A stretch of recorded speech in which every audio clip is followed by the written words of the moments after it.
Silaturahmi Kesultanan Banten, Ahmad Hozinuddin Koordinator Tim Advokasi Melawan Oligarki Perampas Tanah Rakyat mendampingi para purnawirawan Jenderal TNI berkunjung ke Kesultanan Banten untuk melawan kezaliman proyek PIK 2. Maijen TNI Purnawirawan Syamsu Jalal, mantan dan Pom Abri, Laksamana Purnawirawan TNI Slamet Subijanto, mantan KSAL, dan Maijen TNI Purnawirawan Sunarko, mantan Danjen Kopassus, beserta sejumlah aktivis Banten lainnya. Banten bersatu, Banten tak akan pernah rela untuk dijajah. Banten bersatu tak bisa dikalahkan. Pada tayangan berikut ini, Kesultanan Banten menyeru persatuan dan kesatuan segenap ulama, tokoh, akademisi, pengusaha, dan segenap elemen rakyat Banten untuk bahu-membahu dan saling tolong-menolong, membela hak dan harkat martabat rakyat Banten. Mari kita simak tayangannya berikut ini. Assalamualaikum warahmatullahi wabarakatuh. Waalaikumsalam warahmatullahi wabarakatuh. Banten bersatu tak akan pernah rela untuk dijajah. Banten bersatu tak bisa dikalahkan. Banten bukan Singapura dan tidak pernah akan menjadi Singapura selamanya. Hari ini kami mendengar sama berbagai derita dan nestapa rakyat Banten yang dirampas haknya. Negara yang semestinya terdepan melindungi rakyat tak maksimal dalam menunaikan kewajibannya. Sultan Banten perlu mengambil sikap sebagai bentuk perlindungan dan pengayoman kepada segenap rakyat Banten dengan mengeluarkan seruan sebagai berikut. 1. Sultan Banten menyeru persatuan dan kesatuan segenap ulama, tokoh, akademisi, pengusaha, dan segenap elemen rakyat Banten untuk bahu-membahu dan saling tolong-menolong membela hak, harkat, dan martabat rakyat Banten. 2. Sultanan Banten mengajak segenap elemen anak bangsa untuk peduli pada persoalan ancaman kedaulatan negara dan rakyat, baik yang terjadi di wilayah Banten maupun di berbagai wilayah NKRI lainnya. 3. Sultanan Banten mengucapkan terima kasih kepada segenap elemen anak bangsa yang selama ini telah terlibat aktif membela rakyat Banten, baik dari kalangan purnawirawan TNI, para ulama, aktivis, mahasiswa, relawan, kaum pergerakan, dan elemen bangsa lainnya yang telah membesarkan hati dan menambah semangat perjuangan rakyat Banten. 4. Sultanan Banten menyeru pada segenap raja dan sultan di Nusantara untuk kembali aktif membersamai perjuangan rakyat di wilayahnya masing-masing demi menunaikan amanah dari para raja dan sultan terdahulu. Demikian pernyataan ini disampaikan Banten 28 Februari 2025 atas nama Kesultanan Banten, Ratu Bagus Hendra Bambang Sanggeni Suryatmaja MBA, Sultan Banten ke-18. Assalamualaikum warahmatullahi wabarakatuh. Allahu Akbar. Allahu Akbar. Assalamualaikum warahmatullahi wabarakatuh. Bapak, Ibu-ibu yang kami hormati, alhamdulillah hari Jumat ini, Jumat tanggal 28 Februari, sehari sebelum kita berpuasa besok pagi, Kesultanan Banten kedatangan para tamu. Tuh. Sebelum kemana-mana saya mau jelaskan dulu. Ini sebelah kanan saya ini adalah Pak Kiai Haji Bagus Fathul Azim Khotib.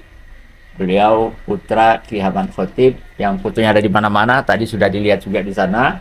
Presiden Banten yang membuat kebijakannya salah satu adalah Oridab, Uang Republik Indonesia Daerah Banten.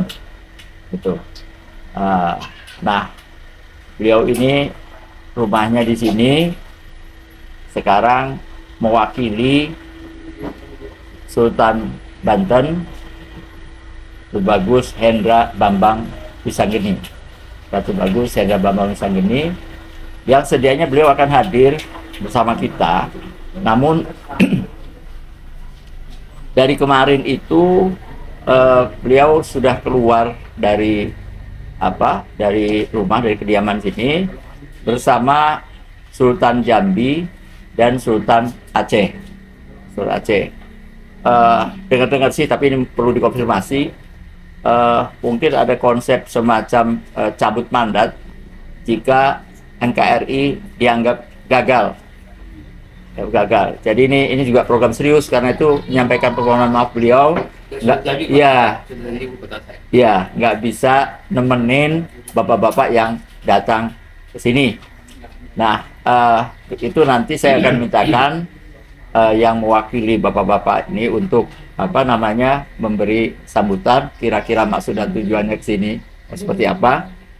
Di sini sudah ada Pak Hozinuddin, ada Pak Jenderal Sunarko, ada Pak Samsul Jalal, ada Pak Slamet Subianto. Ini para jenderal yang waktu kita masih muda, kita tahulah kiprahnya seperti apa ya. Waktu itu luar biasa sekali. Nah, sekarang di usia senja, orang lain udah tarik-tarik tasbih, tinggal di rumah aja yang pensiun itu. Bapak-bapak ini masih jalan. Karena katanya ada hal yang mesti dibenahi di Republik ini. Kita yang muda-muda sebetulnya malu juga nih. Yang tua-tua masih tegak, berdiri, kita yang muda-muda kok masih narik selimut. Kira-kira gitu. Nah, untuk pengantarnya, saya kira kita sudah lama ikut turun di persoalan PIK dan PSN ini.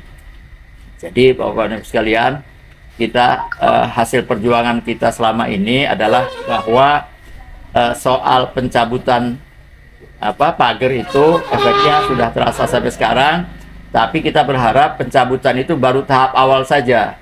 Gitu. Meskipun kita mendengar kabar burung yang kurang sedap soal kaitannya dengan misalnya penanganan kasus hukumnya kok baru di tingkat kepala desa dan kepala desanya cuma satu, padahal pelanggarnya itu hitungan saya itu ada sekitar 19 kepala desa. Nah, kaitan dengan kepala desa, saya beberapa kali juga mengadakan pertemuan tertutup tentu saja dengan beberapa kepala desa itu. Pertanyaan sederhana, Anda adalah pemimpin di masyarakat Anda, tapi Anda adalah asli orang Banten, jadi saatnya sekarang kembali. Kalau kemarin pernah melakukan kesalahan dan mungkin nanti akan berhadapan hukum, hadapi persoalan hukum itu, tapi Anda adalah warga Banten yang memimpin di tempat Anda. Sekarang kembali ke masyarakat, berdamailah dengan masyarakat, kesalahan-kesalahan itu bicarakan dengan masyarakat, sehingga di kemudian hari nanti tidak ada penyesalan. Kalau Aguan dan kawan-kawan itu, misalnya kita menang dalam perjuangan ini, dia bisa pulang kemana-mana. Dia bisa pulang ke Hong Kong, bisa pulang ke Cina, bisa ke London, bisa ke Amerika, duitnya banyak. Tapi kalau kepala desa itu, kita yang menang, dia belum insaf, belum tobat, mau pulang kemana? Mungkin kuburan aja dia nggak punya nanti di tanah kelahirannya sendiri. Nah, sebagai orang Banten, kita minta, karena saya melihat itu ada kecenderungan bahwa 17 atau 19 kepala desa inilah yang akan dikorbankan. Gitu, untuk semua kesalahan-kesalahan yang dilakukan secara berjamaah gitu. Nah, kenapa saya mengatakan jamaah? Ini Pak Nusron Wahid, bahasa beliau sedang pusing nyebokin, ya kan? Karena kesalahannya sedemikian banyak yang harus ditutupi. Saya merasakan juga kayak Pak Nusron harus menghadapi begitu banyak banyak tekanan karena hampir seluruh sektor terlibat, gitu, terlibat. Di tingkat kabupaten misalnya ya, kita harus tahu bahwa kaitannya dengan NJUP yang dalam waktu 1 tahun berubah 3 kali, gitu, dari 30 menjadi 105.000 per meter, kemudian menjadi 48.000, itu ada beberapa pejabat yang terlibat di situ. Kemudian ketika pemilu, bupatinya juga mungkin terlibat waktu itu karena biaya pemilu itu menggunakan, saya dengar nih, menggunakan pajak BPHTB dari sertifikat laut itu, gitu. Jadi kalau ini berjalan begitu saja, mungkin nggak bakal tercium.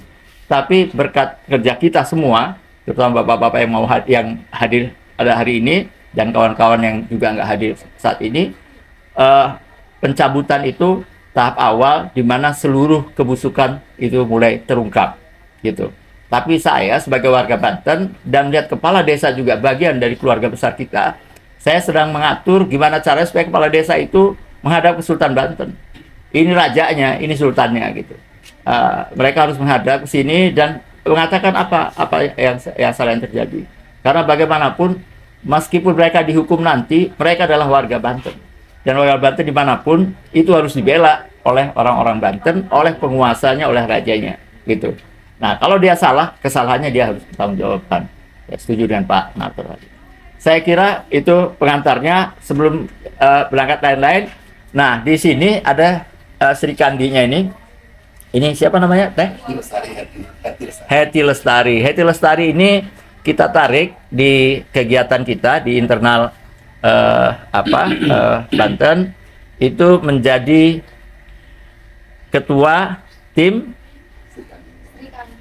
bukan, pekerjaannya apa? Trauma Center. Ya, Trauma Center.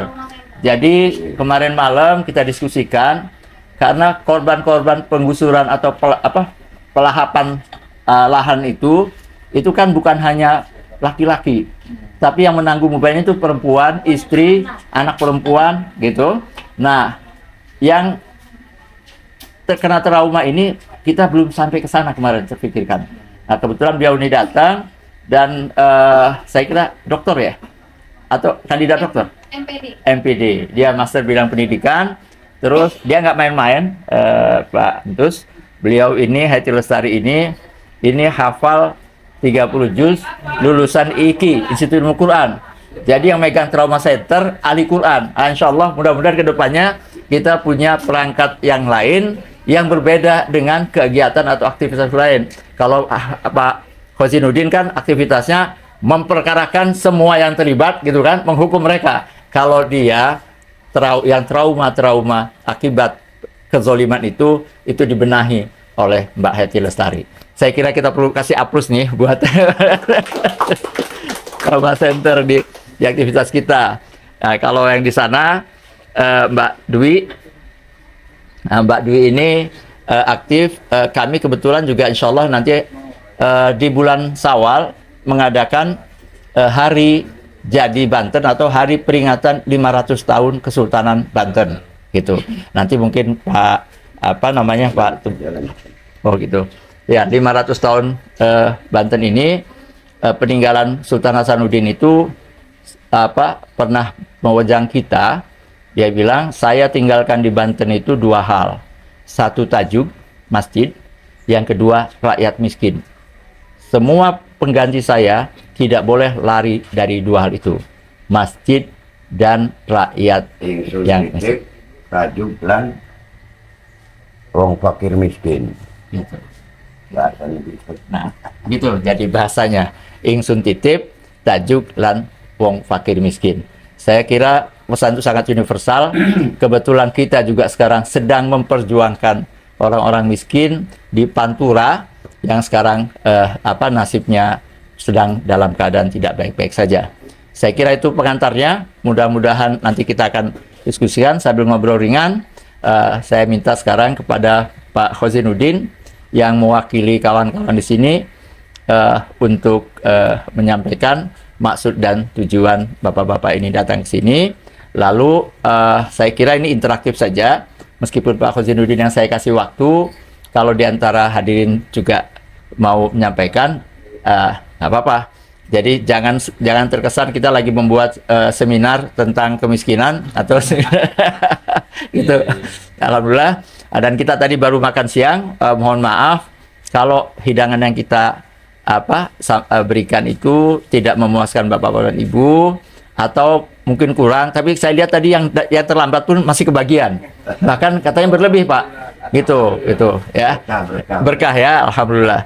Pada Pak Hosinuddin, silakan. Bismillahirrahmanirrahim. Assalamualaikum warahmatullahi wabarakatuh. Alhamdulillahirabbil alamin. Nahmaduhu wa nasta'inuhu wa nastaghfiruh. Wa na'udzubillahi min syururi anfusina wa min sayyiati a'malina. May yahdihillahu fala mudhillalah wa may yudhlil fala hadiyalah. Asyhadu an la ilaha illallah wa asyhadu anna Muhammadan abduhu wa rasuluhu la nabiyya ba'da wa rasulah amma ba'd. Pertama kali kami ucapkan puji syukur kehadirat Allah Subhanahu wa taala, sekaligus terima kasih kepada Kesultanan Banten yang sudah berkenan bukan hanya menerima tapi merambut kami semua secara baik. Dan tadi masakannya enak gitu Pak ya. Luar biasa. Mudah-mudahan Allah membalasnya dengan yang lebih baik, dan kami mudah-mudahan juga bisa berkesempatan suatu hari kelak gantian ke Jakarta kami yang merambutnya begitu. Dan yang kedua, kami perkenalkan hari ini hadir bersama kami di sebelah kanan saya adalah Dr. Majen TNI Purnawirawan Dr. Samsu Jalal. Nah, kalau di zaman ABRI ya, belum berubah TNI Polri, beliau ini polisinya polisi, tapi bukan Sambu, ya polisinya tentara. Nah, karena kalau nginget Sambu jangan langsung ingat beliau. Jadi kalau ngingat ABRI, polisinya ABRI dulu, bukan hanya tentara, polisinya ABRI itu adalah beliau, Pak Samsul. Dulu TNI sama polisi. Iya, Angkatan Bersenjata Republik Indonesia sebelum ada pemisahan. Kemudian di depan kami beliau adalah Bapak ini Laksamana, kalau beliau Angkatan Darat nih hadir pula di tengah-tengah kita Angkatan Laut. Ya, Bapak Laksamana Purnawirawan TNI, Pak Slamet Subianto, Pak Slamet Subianto ini mantan Kasal nggih Pak nggih. Nah, hadir bersama kami. Dan Masya Allah beliau dikontak, Alhamdulillah langsung bisa bersama kami. Dan yang ketiga mungkin walaupun sudah kenal tetap saya perkenalkan kembali. Beliau yang paling garang, paling galak, paling concern tentang PIK 2, yang ngusir-ngusir preman. Jadi preman itu baru datang setelah beliau pergi. Jadi tahu jadwal beliau pergi. Makanya preman itu datang kalau sudah tahu jadwal beliau pergi gitu. Selama beliau ada nggak berani. Nah, beliau ini mantan Danjen Kopassus. Siapa lagi kalau bukan Pak Maijen TNI Purnawirawan Sunarko gitu. Mantan Panglima juga Pak. Mantan Pangdam Aceh begitu. Dan saya sempat keliru menulis nama beliau itu nggak pakai ejaan lama. Harusnya kan Suinarko. Jadi saya tulis dulu Sunarko. Ini keliru Mas. Memang harus rinci menulis nama seseorang itu kaitannya dengan pride seseorang begitu ya. Alhamdulillah. Dan memang hadir di tengah kami saya juga ajak aktivis dari Banten sendiri Pak Kiai yang hari ini hadir. Memang kami harapkan nanti juga bisa menyampaikan bagaimana kondisi perjuangan terakhir di wilayah masing-masing. Misalkan ada Kang Iwan Darmawan, ada Pak Komar, juga ada Bang Jaki dan yang lainnya hadir nanti begitu. Nanti mungkin Kang Iwan bisa juga mewakili, dan saya juga minta nanti Pak Samsu, Pak Slamet dan juga Pak Maijen Sunarko juga bisa menyampaikan. Tapi dari saya ingin menyampaikan beberapa hal. Sebelum saya lanjutkan juga kami titip salam taklim buat Sultan, aku harus baca nih kurang hafal ya, Ratu Bagus Hendra Bambang Wisanggeni Suryatmaja MPA.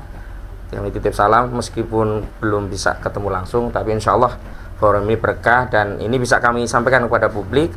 Ada representasi kesultanan yang menerima resmi, dan ini bagian dari bentuk himmah, bentuk perhatian dari Kesultanan Banten terhadap rakyat Banten yang hari ini sedang terzalimi. Mungkin kalau tadi sebagian ya baru dititipkan masjid dan orang miskin, mungkin hari ini rakyat Banten kalau boleh diambil pesannya ya hari ini sedang ingsun titip wong Banten kepada Sultan, kira-kira begitu. Karena nasib Banten hari ini tidak saja bisa ditentukan oleh rakyatnya saja, tapi juga umaroknya, juga ulamanya begitu. Yang pertama ingin saya sampaikan adalah update perkembangan 3 kali kami kemari, dan pertemuan yang pertama kami sudah sampaikan akan menggugat. Perlu kami sampaikan bahwa gugatan kami yang kami ajukan kepada 8 pihak dan 1 turut tergugat itu sampai sidang mediasi ketiga tidak ada yang hadir. Jadi Aguan tidak datang, tidak hadir, Antoni Salim tidak hadir, Joko Widodo tidak hadir, Erlangga Hartarto tidak hadir, PT Pantai Indah Kapuk tidak hadir, PT Kukuh Mandiri Lestari tidak hadir, termasuk ya sahabatnya Pak Zaki, lurah-lurah ya, atau kepala desa ya, Surtawijaya dan Mas Kota juga tidak hadir begitu. Makanya terakhir gugatan dianggap gagal mediasi dan masuk pokok perkara. Sidang berikutnya adalah Senin 10 Maret 2025. Perlu kami tegaskan bahwa mediasi itu bukan berarti kami ingin damai, tapi memang ada proses prosedur harus mediasi. Dan memang kalau mediasi itu prinsipalnya tidak hadir ya tidak bisa dilanjutkan. Kemarin pihak lawyer dari Aguan dan kawan-kawan inginnya tetap mediasi dengan mereka, karena mereka menganggap sudah mendapat kuasa untuk bermediasi. Kami tolak, karena ini sama saja penghinaan kepada rakyat. Yang menggugat itu juga purnawirawan TNI, ada 20 orang itu dari sipil dan militer. Ada purnawirawan TNI yang tergabung dalam forum Purnawirawan Pejuang Indonesia, pimpinannya Kolonel Sugeng Waras. Kemudian ada juga Aliansi Rakyat Menggugat dari Bu Menuk dan yang lainnya. Jadi kita tidak mau merendahkan diri hanya menemui kuasa, sementara kuasa itu juga tidak punya kewenangan otoritatif untuk memutus soal mediasi. Selanjutnya terkait PIK 2, selain apa yang kami lakukan secara litigasi melalui persidangan, kegiatan non litigasi yang kami lakukan itu fokusnya pada dua hal. Yang pertama memahamkan, yang kedua memberanikan. Karena hari ini kita semua melihat, kami melihat langkah-langkah yang ditempuh oleh PIK 2 itu juga melakukan dua langkah. Pertama pembodohan, yang kedua menakut-nakuti. Jadi membodoh-bodohi, menakut-nakuti, itu narasi mereka. Maka kami berjuang untuk memahamkan dan memberanikan. Karena umumnya keberanian itu muncul dari pemahaman. Paham baru dia berani. Sikap diam apalagi tidak berani mengambil tindakan itu biasanya berangkat dari tidak tahu masalahnya. Dan itu terkonfirmasi saat kami silaturahmi kepada Habib Rizik Syihab di Petamburan. Beliau juga amanahkan karena ya ulama-ulama dalam tanda petik kalau nahwu sorof oke, mereka jago. Tapi kalau persoalan tentang ketatanegaraan, kebijakan, proyek dan sebagainya, mereka juga menunggu waki atau fakta yang terjadi seperti apa. Makanya kemarin juga sempat kami ajak ulama untuk memahami wakinya agar tidak ikut dibodoh-bodohi dengan dalih ini ada dalil ihyaul mawat terhadap tanah-tanah Banten, seolah-olah tanah itu terlantar sehingga aguan itu luar biasa, menghidupkan tanah mati, menghidupkan tanah terlantar sehingga harus didukung begitu. Dan kemarin dengan Bang Munarman juga kami jelaskan bahwa realitasnya Jokowi itu justru merampas tanah negara dan memberikannya kepada aguan. Karena di proyek strategis nasional PSN yang 1.755 hektar itu 1.500 hektar itu hutan lindung itu kewenangannya negara.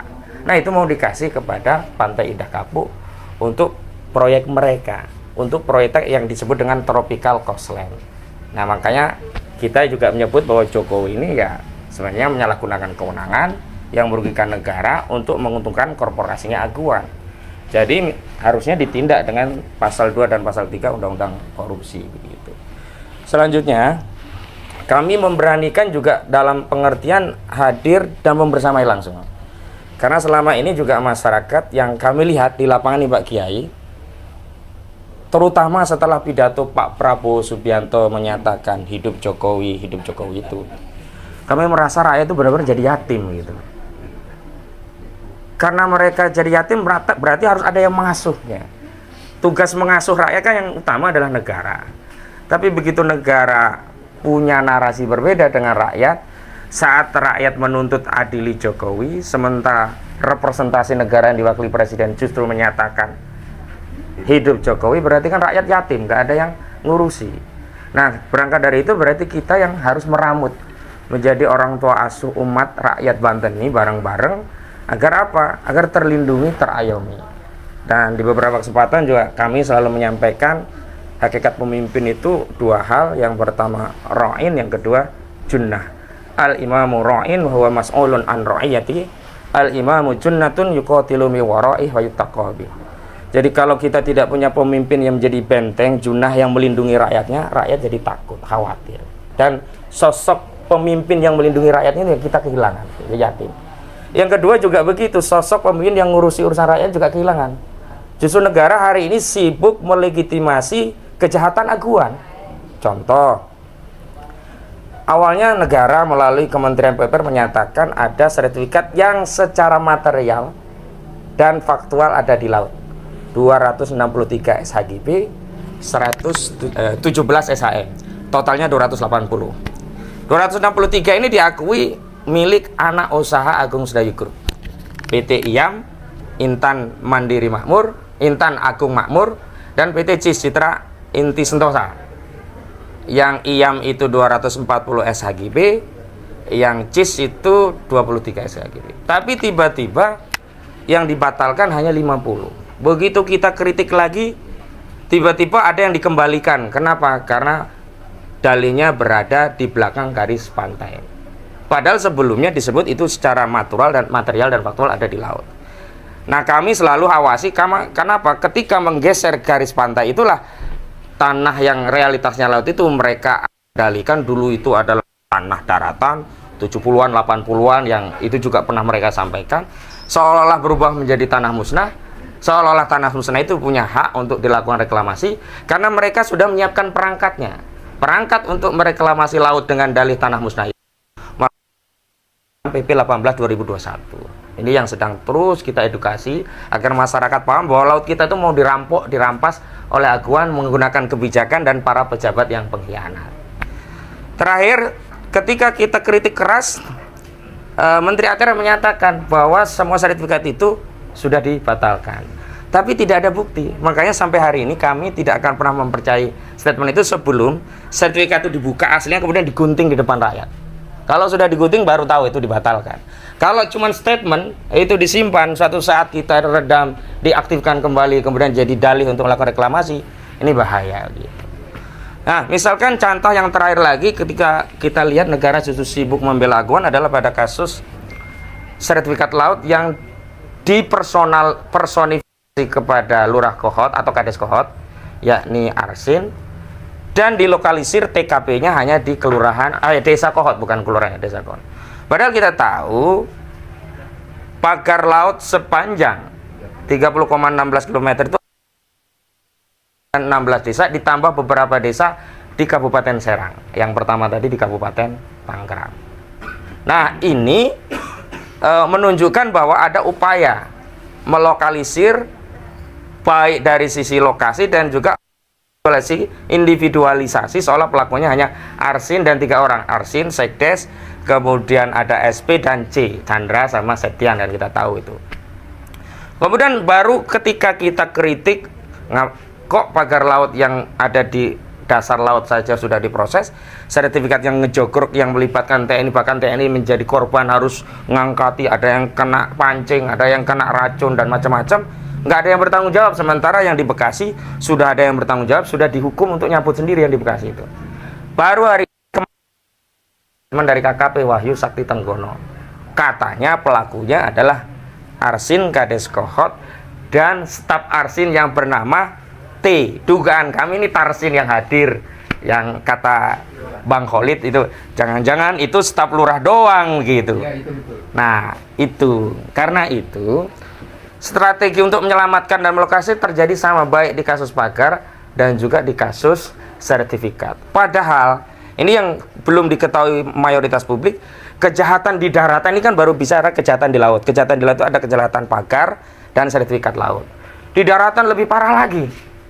Di daratan itu modus operandi merampas tanah rakyat Banten itu dilakukan dengan cara apa? Dengan cara menerbitkan sertifikat yang overlap dengan tanah-tanah milik rakyat. Ketika diadu, rakyat yang akan dikalahkan, ya geng Agung Sedayu ini yang dimenangkan. Memang bukan aguan yang turun langsung. Dia pakai nama Angcun atau Ago Jali. Ada Freddy, ada Henry. Yang 3 orang ini menguasai 900 hektar tanah daratan. Coba bayangkan 3 orang 900 hektar tanah daratan. Ago Jali ini ya yang sebenarnya melakukan pemagaran laut. Yang kita semua di lapangan udah tahu. Pelaku pemagarnya itu adalah Mandor Mehmet, yang biayai Angcun atau Gojali, yang supervisi itu adalah Ali Hanafi Ali Jaya. Untuk kepentingan apa? Agung Sedayu. Untuk apa? Proyek Pantai Yudakapu. Kalau ini narasinya nyambung, logis. Nah, tapi kalau lurah, dari mana dia dapat duit untuk membayar, untuk bikin pagar segitu lama-lama? Terus untuk apa? Dari mana dia bisa bayar denda yang terakhir dikatakan klaim akan dibayar 48 miliar? Duit dari mana, ya kan? Nah, ini semua yang kami terus pahamkan masyarakat. Setiap paham juga berani untuk apa? Mengontrol barang-barang. Karena saya lihat status tersangkanya Arsin ini juga tidak lepas dari kontrol masyarakat. Sebelumnya kan pasang badan. Bahkan dengan sombongnya Arsin kepada masyarakat itu bilang, gua mah kagak akan masuk penjara. Presiden pun tidak akan bisa menjarain gua. Tapi karena kita semuanya bergerak, alhamdulillah, tahadus bi nikmatillah, bahwa ini semua tidak lepas dari ikhtiar dan tentu saja pertolongan Allah. Tapi kita jangan terlena. Karena Arsin ini pelaku kecil dari kejahatan yang luar biasa besar. Nah, terakhir, sebelum ke yang lain, kami ingin menyampaikan tentang kondisi warga Banten. Dan ini juga terjadi di seluruh Indonesia. Mayoritas pantainya modusnya seperti itu, cara mengambilnya. Rakyat ini hari ini yatim, maka kami berharap ada arahan, bimbingan dan petunjuk dari Kesultanan Banten, karena secara de facto tanah ini bukan milik republik, dulunya memang milik kesultanan dan raja-raja yang ada di republik ini. Amanahnya bumi, air, udara serta apa yang terkandung di dalamnya dikelola oleh negara. Ingat, dikelola oleh negara, bukan dimiliki oleh negara, dan digunakan sebesar-besarnya untuk kemakmuran rakyat. Hari ini ya, bumi, air, tanah dan apa yang terkandung di dalamnya itu dikelola oleh korporasi dan digunakan untuk sebesar-besarnya kemakmuran korporasi. Dalam konteks tanah Banten yang tadi jadi industri properti, digunakan sebesar-besarnya untuk keuntungan Aguan Antoni Salim. Kenapa kami selalu konsisten menyebut Aguan dan Antoni Salim? Karena 90% saham PIK 2 itu penguasanya adalah Agung Sedayu Group milik Aguan Anto Sugianto Kusuma, dan Salim Group milik Antoni Salim. Nah, karena dasar dan alasan itulah kami hadir silaturahmi, mudah-mudahan nanti bisa dikasih arahan, petunjuk, dan agar apa yang kita diskusikan ini diketahui oleh rakyat Banten dan seluruh rakyat Indonesia, agar terjadi konsolidasi alamiah di tengah rakyat untuk melawan kezaliman ini. Itu saja pengantar dari saya, dan selanjutnya kami mohonkan kepada Bapak Samsul Jalal untuk berkenan menyampaikan pandangannya. Silakan Pak Samsul. Terima kasih. Assalamualaikum warahmatullahi wabarakatuh. Waalaikumsalam. Alhamdulillah wa syukurillah. Pada Jumat yang barokah ini ya, kita hadir di sini, dan terima kasih kepada Pak Sultan yang telah menerima kami di sini dengan makannya enak sekali. Walaupun saya membawa anak saya, Putri Santi, ini saya panggil Dokter Santi karena dia, papa nggak boleh makan nasi, tapi daging kambing boleh, ikan boleh, buah-buahan boleh, saya boleh. Durian boleh. Makanya Masih kuat. Putri kami itu Santinya psikolog, dan dia tamatan S2-nya di Australia, dan terus di Inggris di Inggris terakhir, dan sekarang kerjasama dengan profesor Australia penelitian di Puncak ya. Dan juga udah dikontak oleh UNICEF, tapi tunda dulu bilangnya, dan juga tempoh hari udah bantukan kepada Kementerian Perempuan ya. Dan alhamdulillah, terima kasih. Ini terus aja, ini Pak Selamat ya, ini jenderal kalau dia tapi di Angkatan Laut Laksamana kan, jenderal penuh, bintang 4, Pak Narko juga ya, sudah menjabat jabatan di mana-mana dia. Dan kami juga terus terang aja, kalau bilang mewakili nggak jelas juga ya, karena kami nggak tahu, karena yang namanya Jenderal Agung Melar, Endo Priyono, Wiranto yang sudah kembali ke itu Farroji, Jenderal Farroji semalam juga hadir. Semuanya si Luhut itu tuh kalau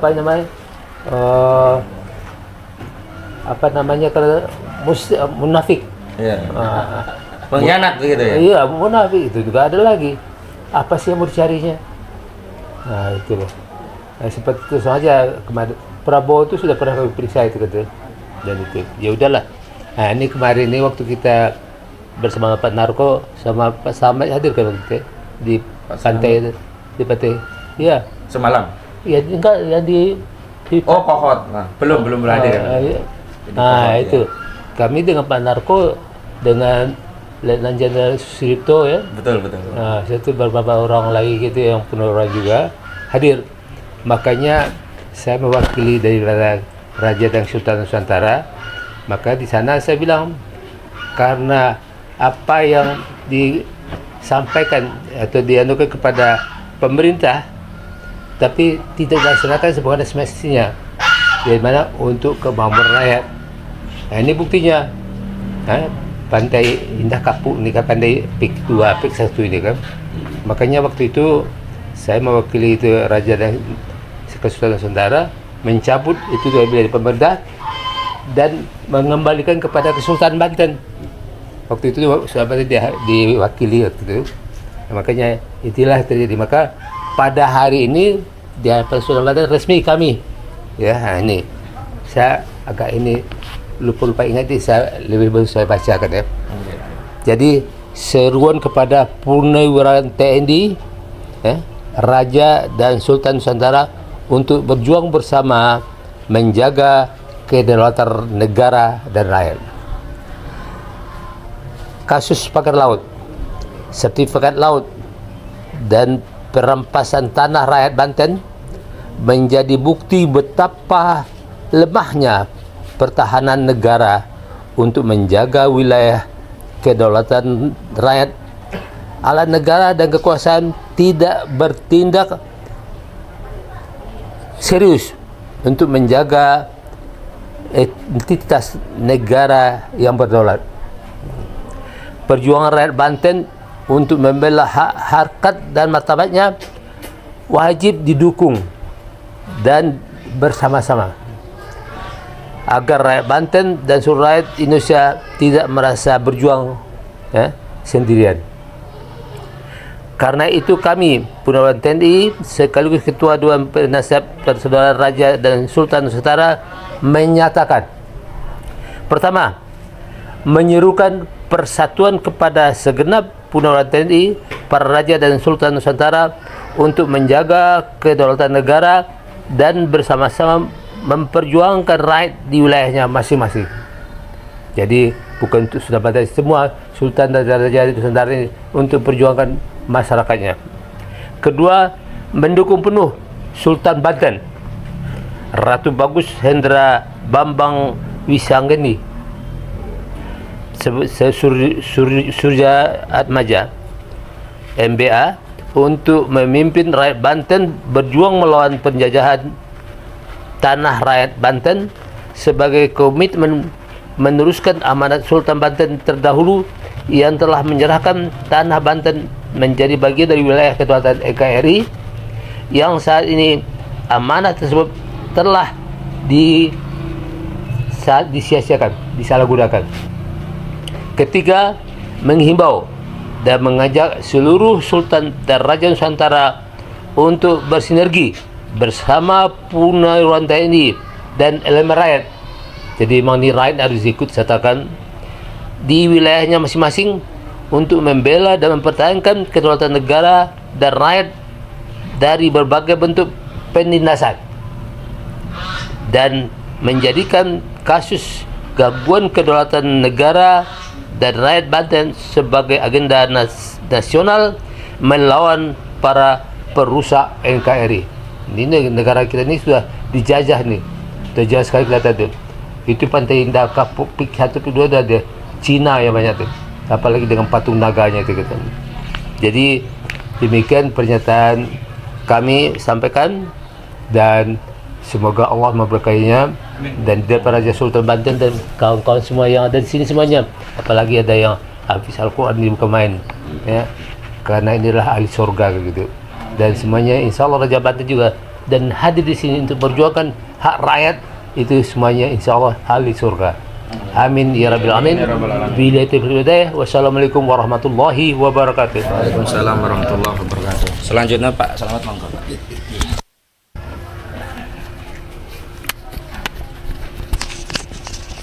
Assalamualaikum warahmatullahi wabarakatuh. Waalaikumsalam warahmatullahi wabarakatuh. Bapak Ibu sekalian, saya merasa terhormat bisa bicara di depan Bapak Ibu sekalian. Persoalan bangsa ini persoalan kita semua. Dan satu hal yang harus menjadi perhatian, bahwa kita mengabaikan pesan Soekarno, jangan kali meninggalkan sejarah. Padahal di Quran Yusuf 111 mengatakan sesungguhnya pada kisah-kisah yang lalu ada satu pelajaran bagi orang yang berpikir. Indonesia adalah negara yang hebat, dan kita ini menjadi bangsa ini memerlukan wujud implementasi Al-Baqarah 713 dan satu pada Al-Baqarah 143 sebagai umat pertengahan. Saya mencoba menjabarkan adalah umat yang punya tanggung jawab menjadi saksi nanti dan juga akan disaksikan oleh Nabi. Nah, untuk menjadi saksi yang benar, objektif, maka dia tidak punya beban apa-apa. Mari kita lihat negara kita. Kalau seandainya bola kita putar pada kecepatan tinggi, kita isi pasir, maka pasir itu akan menempel di titik terluar. Nah, begitulah dunia ini. Jadi titik terluar itu adalah 0 derajat khatulistiwa, 15 derajat utara selatan. Sehingga mineral dunia ada di situ. Dan negara-negara yang ada di sabuk tadi itu mesti kacau balau. Nah, untuk menguasai suatu negara, maka cara, taktik yang paling mudah adalah mengadu domba gitu. Flashback sebentar. Kira-kira tahu Pancasila? Pancasila itu nilai. Nilai adalah hasil interaksi antara ruang dan waktu. Interaksi bangsa-bangsa yang duduk yang ada di negeri ini dengan ruangnya menghasilkan suatu bangsa yang punya kayak bangsa yang otaknya brilian, bangsa yang menjunjung tinggi persatuan kesatuan, bangsa yang punya etika dan budaya, dan bangsa yang profesional. Nah, nilai-nilai tadi itu ada di mana-mana sebagai interaksi ruang dan waktu, dan itu kemudian disebut Pancasila. Jadi Pancasila adalah suatu sasaran yang abadi. Bagaimana manusia Indonesia, manusia yang tindak tanduk perilakunya atas dasar kebenaran agama, sila pertama. Yang kedua, atas dasar kebenaran ilmu. Yang ketiga, atas dasar membangun tali silaturahmi persatuan. Yang keempat, atas dasar etika, kebenaran etika budaya bangsa. Yang kelima, profesional. Itu adalah never ending goal, dan itu harus diperjuangkan. Oleh karena itu, dalam pertemuan BPPKI,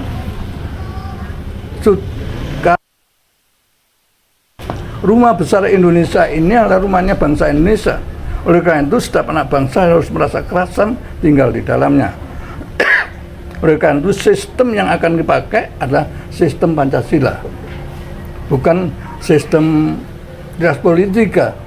Coba perhatikan, sejak kita merdeka sampai sekarang, kita menggunakan ras politika, instrumennya adalah partai, nggak pernah mencapai tujuan bernegara, ya tak? Itu. Nah, perjuangan ini dimulai empiris adalah tokoh agama dulu. Perang Padri di Ponorogo 1908 baru ilmuwan. Yang ketiga baru TNI, yang keempat Raja Sultan, yang kelima profesional. Ini empiris ini, ya. Nah, oleh karena itu Raja Sultan pada tahun 2327 sembunyi-sembunyi bersepakat menjadikan satu wilayah yang Nusantara itu, ya. Dan pertemuan ini di Tapak Sereng, ya. Dan itu disembunyikan. Nah, kemudian ini yang memacu terjadinya percepatan Sumpah Pemuda. Kata-katanya kami putra-putri Indonesia. Artinya di sini tidak ada segmentasi putra Sunda, Jawa, Batak. Ke Indonesia tok. Dan inilah saat terjadi kekosongan pemerintahan, maka bangsa ini menyatakan diri sebagai bangsa yang merdeka. Jadi bangsa ini yang terjadi negeri bangsanya dulu, karena dia punya cita-cita maka membentuk suatu negara. Jadi negara itu alatnya bangsa, bukan seperti sekarang ini negara menguasai bangsa. Tadi disinggung masalah pasal 33. Memang nanti perlu diperbaiki undang-undang itu. 33 harus mengalir dari de facto bangsa dulu, baru undang-undang. Di sini harus di wordingnya ditata ulang, bumi, air, dan udara milik bangsa, dikelola oleh negara untuk kepentingan bangsa. Dengan demikian nggak seenaknya saja negara itu, jadi negara ada kontrol, ya toh? Nah, kembali kepada masalah kedaulatan tadi itu, nggak boleh mageri laut itu, nggak, pantai itu nggak boleh. Itu akan menghambat operasi amfibi, ya toh? Pagar-pagar itu akan menghambat, ya toh? Bagaimana kita mendaratkan pasukan? Dan ibu kota Jakarta bukan main-main, ibu kota yang punya sejarah, dan itu ditata, pertahanannya berlapis. Ya toh? Pindah ke IKN sana. Padahal yang paling mudah menyelundupkan pasukan adalah dengan kapal selam. Di utara Pulau Seribu itu kedalamannya kurang dari 40 meter. Artinya kapal selam itu hanya bisa berlayar, menyelam pada kedalaman yang lebih dari 40 meter. Pindah di IKN sana, dalamannya 2000 itu, ya. Jadi sebaiknya, bukan sebaiknya,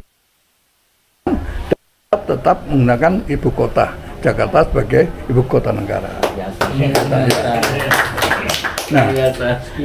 Nah, itu kita yang harus berontak kalau perlu, ya toh, mengatakan perlawanan itu, ya toh. Nah, kembali kepada masalah persoalan kita sekarang ini, Bapak maju terus, kita di belakang, ya. Kalau perlu nanti, makanya saya kembali pada pilihan ketiga itu, 98 harus terulang lagi,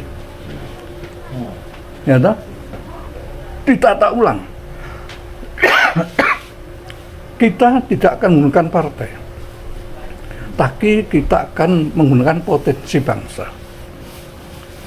Jadi MPR itu dibagi menjadi 5. Majelis Sila pertama, ini isinya tokoh-tokoh agama. Majelis Sila kedua, ini isinya para ilmuwan. Majelis Sila ketiga adalah TNI isinya. Yang keempat adalah Raja Sultan pemangku adat. Yang kelima profesional. Ya, ini 5 potensi bangsa. Ini harus di sana. Dan ini harus datang dari wilayah. Ya, karena Surat Al-Balad mengatakan wa antahilum biadal balad. Jadi wakil itu harus yang beranak pinak di sana, bukan seenaknya saja di sekarang ini. Pilih dapil semaunya kan? Dengan demikian dia akan tahu denyut nadi yang terjadi di wilayah masing-masing itu. Ini yang dibawa ke sidang MPR, menyatakan apa yang dimaui oleh masyarakat situ itu. Ya toh? Ini. Nah, ini memang perlu perjuangan. Kalau menurut saya mohon Banten bersatulah nanti, ya. Kalau kita mau duduk ke MPR, kita dudukin lagi Senayan itu. Ya, kalau nggak gitu nggak akan berubah. Ya, kita ganti orang-orang yang ada sekarang itu. Pengkhianat semuanya itu. TNI sendiri termasuk yang tanda petik, ya. Tidak menyadari sini Sabta Marga. Marga pertama adalah warga negara yang bersenikan Pancasila.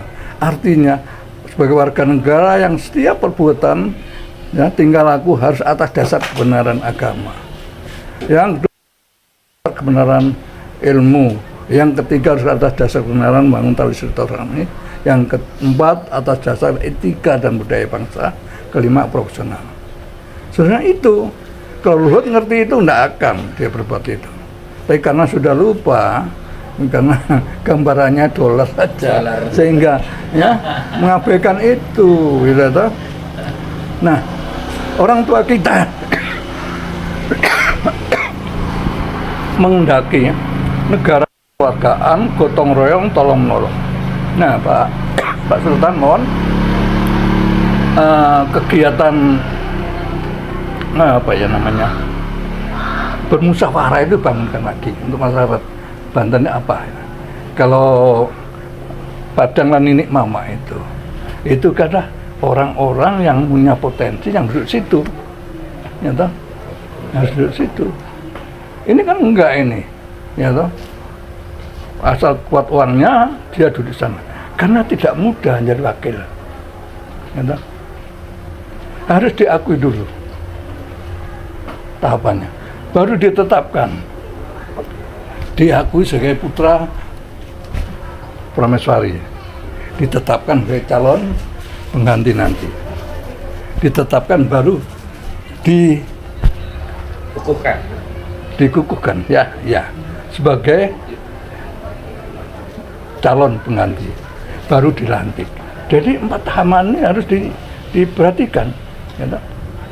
Dan kalau kita perlu kriteria menjadi pemimpin, kita gunakan rukun iman. Iman kepada Allah, bagaimana agamanya dan tindak tanduknya. Iman kepada malaikat, berarti itu lurus, tidak bengkak-bengkok. Komitmen, ya toh, integritasnya dipertanggungjawabkan. Iman kepada kitab, artinya dia punya ilmu tentang jabatan itu. Yang keempat, iman kepada Rasul, harus sidik, amanat, tabligh, fatunah.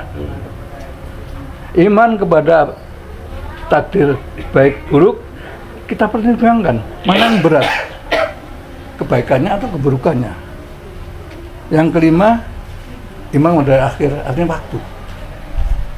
Waktu ini bisa kita terapkan pada ilmu tadi, berapa lama dia punya ilmu itu.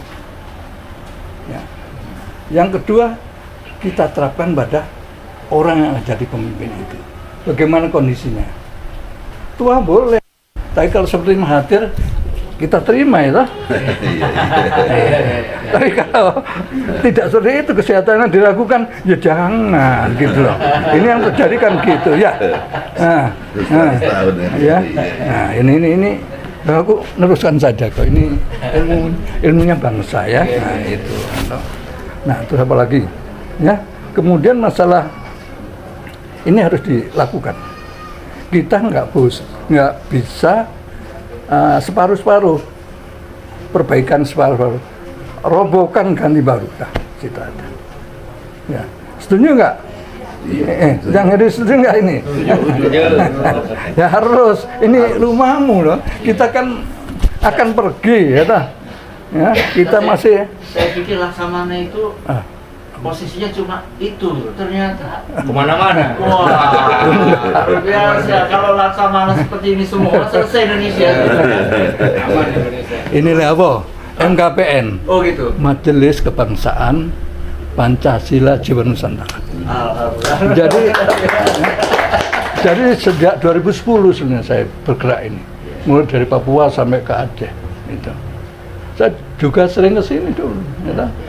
Nah, ini menjelang puasa ini kami alhamdulillah ini dapat kiai yang nyamar dari Laksamana. belum sampai situ saya. Masih jauh. Tapi yang jelas bahwa konsep kenegaraan itu sedemikian mudah Bapak sampaikan ke kita. Buat Bapak itu sesuatu yang mudah. Ya. Jadi yang duduk di sana, majelis pertama itu majelis Sila Ketuhanan, itu kumpul para tokoh-tokoh agama di sana. Para ulama, Ya, tokoh ya, nah, dari Kristen, Hindu, Buddha, dia bicara bagaimana membina umat. Ya, toh? Majelis kedua itu ilmuwan. Dia harus berpikir bagaimana mensejahterakan. Nah, majelis ketiga TNI. Kalau kita anggap Indonesia itu sebidang tanah, di dalam tanah itu banyak tumbuh-tumbuhan yang bermanfaat. Supaya nggak dicuri orang bagaimana? Pagernya harus kuat. Bukan pagar bambu ya. Jadi ini TNI ini harus kuat, jangan disalahkan.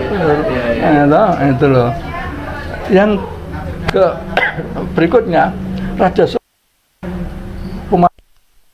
harus duduk sana, karena dia harus memelihara nilai-nilai yang ada di wilayahnya. Sehingga konsep ketahanan nasional itu adalah konsep penjumlahan dari ketahanan wilayah tadi itu. Nah, terus yang berikutnya kaum profesional, Dr. Isya Yarsana juga gitu, bicara tentang bangsa. Nah, dengan sistem kekeluargaan nggak ada pertikaian itu, gitu. Aso akan muncul di sana. Tapi kalau kita tetap seperti partai, eker-ekeran, ya, karena demokrasi itu hak suara, ya, suara terbanyak akan menjadi pemenang. Coba TNI kalau didemokrasikan, yang jadi pimpinan apa? Tamtama, Bintara. Paling banyak ya. Kan banyak suaranya itu. Itu contoh ekstrim yang saya sampaikan, ya. Jadi kita harus kembali kepada musyawarah mufakat. Ya, toh? Kalau musyawarah itu hak bicara. Kalau kita sekarang bicara masalah kesehatan, fisiologi, ya, dokter fisiologi yang bicara. Bukan saya walaupun senang empat ya. Jadi hak bicara harus diperhatikan. Ini kan enggak, ini semuanya merasa pinter, ngomong apa saja, ya. Nah, ini harus menjadi perhatian kita semua. Nah, ini panjang ya, nggak apa-apa ini. Oh, jangan. Nah, penting karena saya merasa ini penting untuk kita. Dan sekali lagi, Bapak Ibu sekalian, ini nggak bisa diperbaiki hanya sebagian-sebagian. Saya berharap PIK ini menemukan titik ledak untuk seluruh bangsa, untuk bisa bersatu melakukan perubahan di negeri ini. Nyata. Kalau kita nggak berubah, maka yang menang oligarki, ya itu. Ya. Saya kira itu saja dulu. Ya. Kalau ada pertanyaan, monggo ya kan. Saya kira wassalamualaikum warahmatullahi wabarakatuh. Izin langsung Pak Sunarko, kalau ada jenderal diam, jangan-jangan itu makan uang oligarki. Kalau ini sudah dipastikan tidak makan uang oligarki, paling kencang suaranya. Amin. Assalamualaikum warahmatullahi wabarakatuh. Waalaikumsalam. Ini Pak, siapa Pak? Pak Kiai Fathul Azim yang mewakili Sultan. Pak Zaki, tuan rumah, bapak-bapak, ibu-ibu hadirin sekalian yang saya hormati, saya muliakan. Terima kasih saya disuruh bicara. Saya bicara kembali lagi yang disampaikan oleh Mas Ahmad Kozinudin, bahwa kasus di Pantai Utara Tangerang itu adalah satu tindakan yang dilakukan oleh sekelompok pengusaha. Kebetulan juga dia bukan pribumi, merampas tanah rakyat secara licik, dolim, biadab. Tapi dia bisa melakukan itu karena terlalu banyaknya pengkhianat di kampung kita ini, di negeri kita ini. Di antaranya itu yang paling menyolok sekali, para pengkhianat itu adalah pejabat, kepala desa, abdesi, polisi. Ini bukan oknum, saya katakan bukan oknum. Ya, jadi institusi pemerintahan daerah, institusi kepolisian, BPN. Jadi kalau itu oknum, enggak oknum. Dari kepala Kapolseknya sampai ke Kapoldanya, langkahnya sama, menindas rakyat yang menuntut haknya. Sekali yang kita hadapin ini orang yang sangat rakus, licik. Ya, rakus, licik. Namanya orang licik itu, untuk mencapai tujuannya, dia menghalalkan segala cara. Jadi bisa dikatakan orang ini nggak beragama. Padahal orang Banten itu orang yang sangat religius, Islami. Kenapa kita kok mau ditipu-tipu? Kenapa kita kok takut dengan manusia yang nggak bertuhan ini? Saya berani katakan tidak bertuhan. Kalau dia bertuhan, agama apapun, mau agama Kristen, mau agama apalagi agama Islam, dilarang itu merampas tanah hak orang. menipu orang, menindas orang lain, ya. Sayangnya banyak juga pejabat negara yang jadi peliharaannya pengusaha ini, pengusaha busuk ini. Saya nggak mau bilang oligarki segala macam gitu, nggak. Saya katakan aja pengusaha busuk rakus yang licik didukung oleh namanya Pak? perusahaannya namanya Agung Sedayu Group, namanya pemiliknya adalah Aguan CS. Bentaranya siapa? Nah, ya, Backingnya? yang namanya pengkhianat dari situ yang saya tahu. Satu ada Letnan Jenderal Marinir Nono Sampono. Pengkhianat. Pengkhianat tuh. Ada katanya namanya Freddy Numeri, Laksamana Freddy Numberi. Madya, dan lainnya sebetulnya banyak. Banyak. Jadi pada kesempatan ini kita harus tahu pemerintah pusat sudah berapa bulan ini tidak ada responnya. Pemerintah pusat dalam hal ini presiden nggak jelas, menteri lebih nggak jelas lagi. Katanya dia mau mengambil langkah penghentian, penindakan segala macam. Nyatanya maju mundur.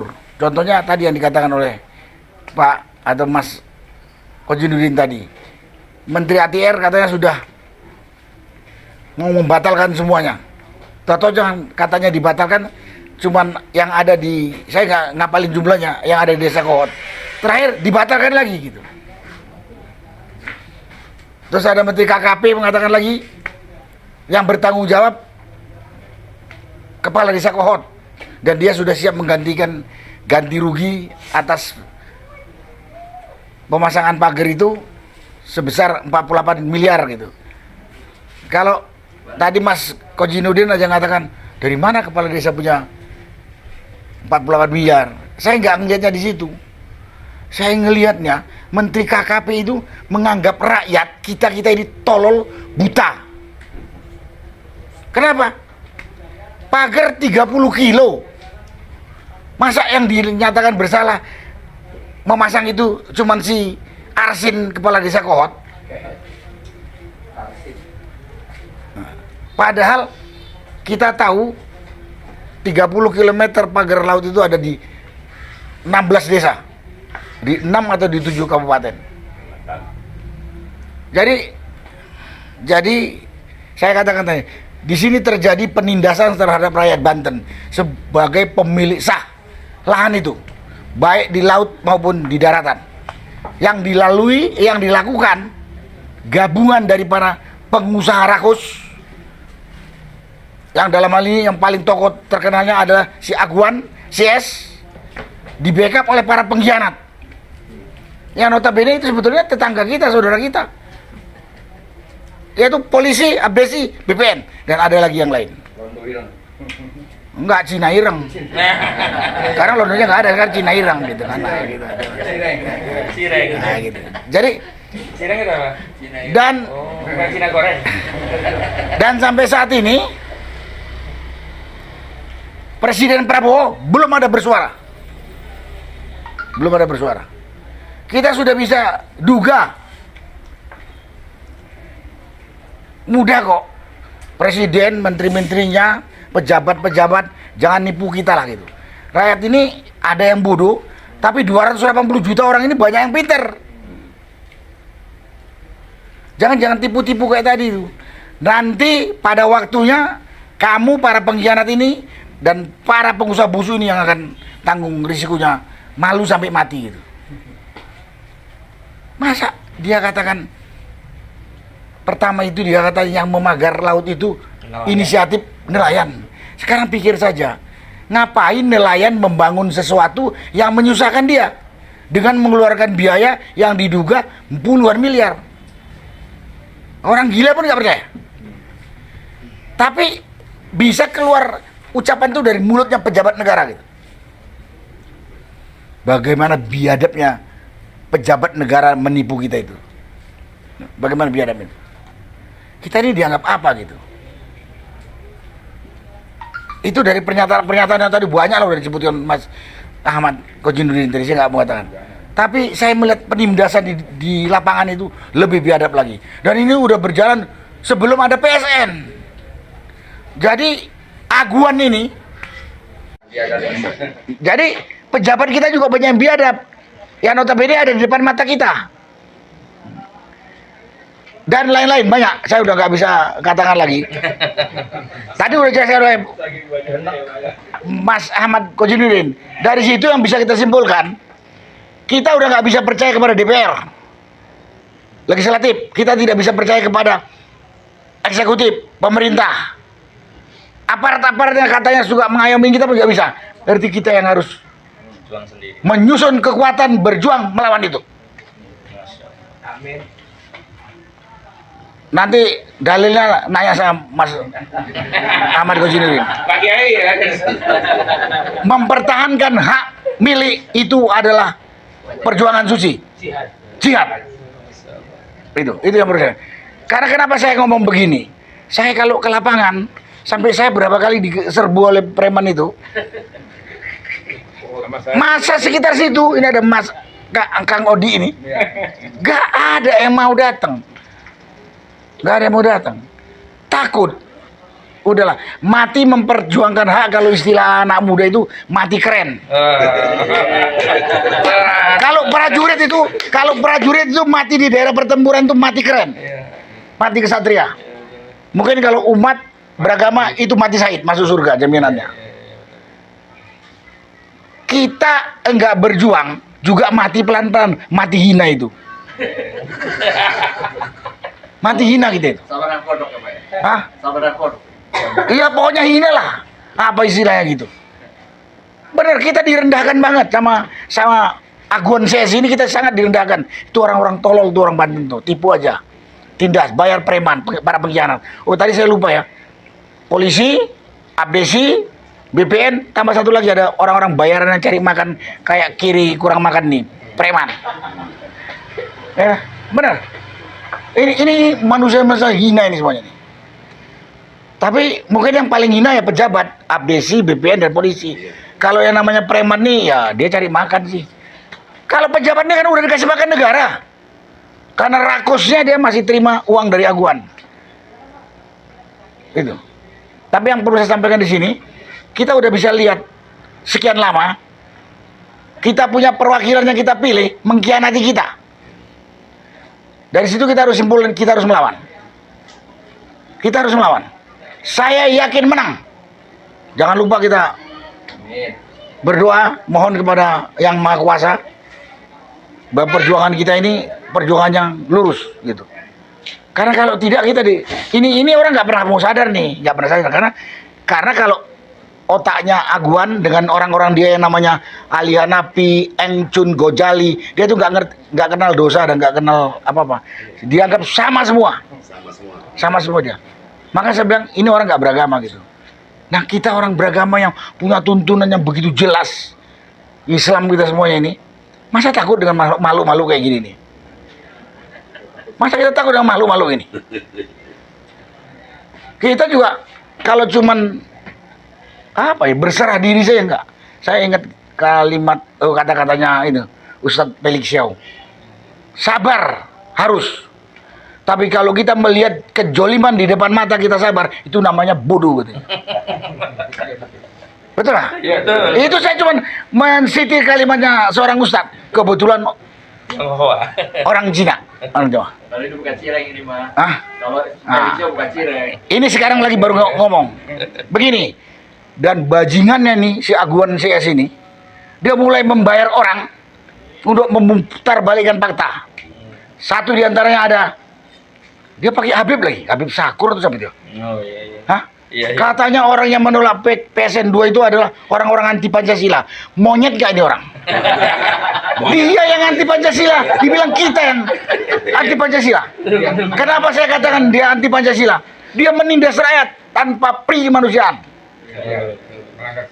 Itu kan jadi kejahatan yang terjadi di Pantai Utara itu kejahatan kemanusiaan, penindasan, kejahatan perusakan lingkungan hidup, dan pidana atau kriminal lain banyak. Tapi yang paling menonjol ada kejahatan kemanusiaan. Nanti tanya aja Pak dalilnya Pak Coach Zinudin. Perusahaan lingkungan hidup. Nah ini saya katakan, dia udah muter. Kemudian ada lagi berita yang ada 3. Ada lagi berita yang mengatakan bahwa yang menolak PIK 2 ini yang sedang mengembangkan ideologi khilafah. Ada kan? Di sini nggak ada khilafah, nggak ada Pancasila, nggak ada ideologi lain-lain. Di sini ada penindasan. Jadi jangan sampai kita mau bodoh-bodoh sama manusia kayak gini. Kita udah punya khilafah Pancasila. Nah, yang ketiga, ada yang mengatakan ini orang yang anti PIK 2 PC ini kan orang-orang yang anti Cina. Ya saya anti Cina yang sejenis aguan. Cina lain tidak. Mantap. Cina lain enggak. Ya. Enggak, kita enggak orang Cina atau orang Cina sejenis aguan. Ya kalau sejenis aguan itu diantaranya Alianapi, ya, Engcun. Nah, itu mah musuh kita. Kalau ada yang lain-lain musuh kita. Kalau yang sejenis itu. Kalau yang lain enggak ada urusan. Karena itu pada kesempatan ini juga, kalau nanti ini bersebar, saya mengharapkan saudara, teman dari etnis Tionghoa yang baik-baik itu, ingatkan aguan. Kalau rakyat Banten nanti ngamuk, enggak, yang terlihat belum tentu cuman si aguan doang. Orang lain yang mirip aguan disapu juga sama rakyat. Kayak kasus 98. Ya kan? Jadi saya pada kesempatan juga minta teman-teman saudara dari etnis Tionghoa yang baik-baik kayak kita gini, ya, yang tidak berteman sama aguan, ingatkan manusia atau orang Cina sejenis aguan ini. Sejenis aguan ini. Supaya kalau aguan tetap merajalela dari rakyat ngamuk, kita nggak tahu. Ingat aja lah, dulu yang khianat waktu anak-anak biduh, yang durhaka itu kan anak-anak biduh aja itu kan. Tapi yang baik-baik itu disapu semua sama Allah kan, dibanjirin semua ya. Ya sama, kita juga kalau terjadi sesuatu hal kita juga kena juga. Inilah bagian untuk menghindari kutukan atau apa itu, ajab seperti itu gitu. Itulah yang perlu saya sampaikan benar. Kita harus berjuang. Kita udah lihat yang namanya orang-orang yang kita pilih khianat sama kita. Khianat sama kita. Dan pada kesempatan ini juga saya katakan, kita enggak, karena ada yang mengatakan ini orang yang benci Cina. Iya, saya benci orang Cina yang kayak si aguan itu, rakus, licik. Yang lain enggak. Dia sampaikan tolong sama teman-teman.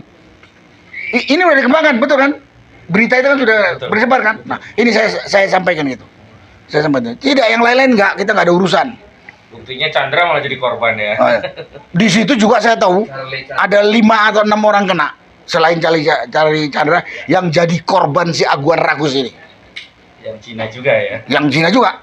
Nah, jadi mohon teman-teman kita di sini ini kan tokoh nih, sampaikan informasi ini.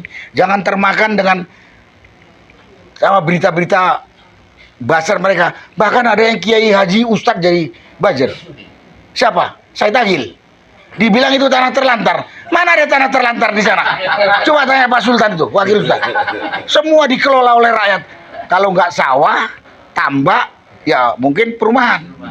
Dibilang tanah terlantar. Di padang pasir sana mungkin ada yang dilihat Said Agil tanah terlantar gitu. Nah ini banyak sekali orang-orang kayak gini. Kita jangan termakan. Mudah-mudahan setelah ini rakyat bersatu. Kalau mereka masih macam-macam kita lawan. Apalagi cuman preman-preman tuh, pendatang di kampung orang bikin kacau. Saya udah berapa kali ngomong itu sama masyarakat. Itu pendatang itu kalau ngerusak kampung kau itu ngamuk sih kampung orang. Ini kampung kau sendiri kok takut, saya bilang gitu. Ya inilah saya itu dulu pikir saya ini nanti kalau berhasil ya kita harap berhasil. Setelah ini berhasil baru kita lanjutkan, kita selesaikan apa yang disampaikan Pak Slamet tadi, penataan sistem bernegara yang kacau balau. Ya ini dulu untuk rakyat Banten ini dulu.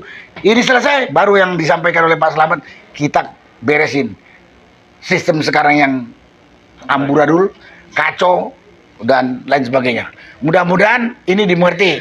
Mohon maaf kalau ngomongan saya keras. Saya orang angkatan darat, biasa di pasukan ngomong keras-keras gitu kan. Tapi maksud saya tidak keras gitu loh. Nah, terima kasih. Mohon maaf. Wassalamualaikum warahmatullahi wabarakatuh. Pak Jaki, Kiai Fadil, sebelum balik ada satu lagi nih perwakilan dari ya. Jadi begini, PIK 2 ini melahirkan pengkhianat sekaligus pejuang. Kita jadi tahu Said Akil, Habib Sakur tadi, Muanas Alaidit, Abu Janda dan sebagainya gara-gara PIK 2 makin nyata. Tapi alhamdulillah kita muncul juga Khalid. Ya, itu kan gara-gara PIK 2. Termasuk Kang Iwan Darwan yang juga dari wilayah Banten. Karena itu Kang Iwan Banyak yang masih tersembunyi persilakan. juga. Masih banyak yang tersembunyi. Masih Dan kita banyak. harapkan bisa muncul lagi Pak ya. Nanti diinikan semua, terakhir baru Nah, balik lagi ya. Baik, Kalau dari kami ini cukup dari keluarga kami, nanti kalau yang lain tidak tahu. Bismillahirrahmanirrahim. Assalamualaikum warahmatullahi wabarakatuh. Mohon izin pada para kesepuhan, Abentus, Kak Haji Mamun Muzaki dan yang lain yang tidak bisa disebutkan satu persatu, tapi insya Allah tidak mengurangi rasa hormat dan takzim kami. Kalau saya hitung ini sebenarnya kurang lebih sekitar 700 hari sejak saya terakhir ke sini. Jadi sekitar 2 tahun yang lalu saya pernah hadir ke sini, dan apa yang saya alami, Bantus, ini sepertinya memang hampir rata-rata dialami oleh kawan-kawan yang lain. Kita itu digerakkan oleh ilham, oleh bisikan-bisikan lah gitu ya, yang kita sendiri tidak paham apa ini maksudnya gitu. Kamu ke sana, kamu temui ini, kamu jumpai ini. Nah, sehingga kemudian kawan-kawan di lapangan ini yang perlu kami sampaikan faktual di lapangan yang terjadi selama kurang lebih 2-3 tahun belakangan ini adalah, ini secara sporadis sudah mulai tumbuh kesadaran dari kawan-kawan untuk menyuarakan apa yang menjadi jeritan hati masyarakat di lapisan paling bawah. Tapi kami menemukan anomali, ini aneh gitu. Ada kontradiksi. Mungkin karena memang zamannya sudah mendekati akhir gitu ya, zaman Dajjal kan begini nih, banyak fitnah. Kurang lebih kan begitu. Apa kontradiksinya? Misalkan begini. Ada fenomena, ini faktual, bahwa rakyat yang tidak punya apa-apa yang mestinya takut, tapi sekarang jadi berani. Sementara orang-orang yang punya kapasitas yang harusnya berani, tapi malah jadi pengecut. Anomali. Maaf misalnya, ya kita konkretnya aja misalnya, punten, ini para orang tua kita sudah sepuh, sudah senior, tapi justru yang paling berani, yang masih punya jabatan, yang masih punya bedil, justru jadi pada pengecut, jadi pengkhianat. Nah ini kan aneh gitu. Yang dia masih bisa tanda tangan dan itu punya kekuatan, dia nggak berani. Tapi yang sudah pada pensiun malah bersuara. Akhirnya saya berkesimpulan bahwa ini ketika semuanya sudah menjadi rakyat yang berani. Berarti ini kekuatan dan keberanian adanya di rakyat. Pejabat nggak ada yang berani. Pengecut semuanya. Kalau saya bilang banci kan kasar. Cari aman. Jadi, nah, makanya kemarin sempat terlontar di pertemuan itu adalah, kalaupun kita kasih waktu kepada pemerintahan pusat ini sekitar kurang lebih 100 hari yang baru, sekitar 3 bulan lebih ini, mungkin hitungan kita di Idul Adha. Nah, berarti kalau di bulan April itu kan bertepatan dengan momentum 500 tahun Kesultanan Banten. Saya khawatir di momen Idul Adha nanti yang disembelih oleh masyarakat bukan cuma hewan berkaki 4, tapi bisa juga hewan-hewan yang berkaki 2 itu disembelih secara massal. Ali Hanafi, Pak. Ya, misalkan Aguan, Ali Hanafi, misalkan kan Gojali, ya, atau Hendro Priyono misalnya.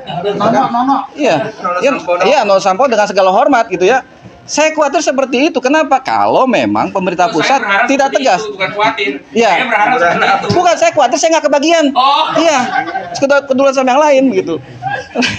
Nah ini adalah semangat.